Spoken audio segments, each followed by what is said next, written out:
শাবল দিয়া পাত্তর ভাঙতেছে। ভাই পাত্তর ভাঙতেছেন, তার অনুভূতি কি?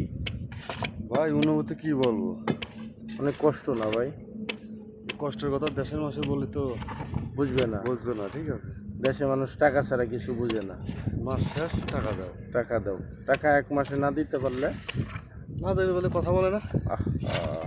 দেখেন ভাই, এই যে এত কষ্ট করে টাকা ইনকাম করে আমরা প্রবাসীরা, দেশের মানুষ, তারপরেও তা বলার কিছু নাই। হায় রে শখের বিদেশ। আয়ো আয়ো আয়ো আয়ো ভাই, যারা যারা আসতে চাও শখের বিদেশে আসো, আইসা ভেবে বেলচা মারো, শাবল মারো, পাথর ভাঙো, আইসা টাকা ইনকাম করো।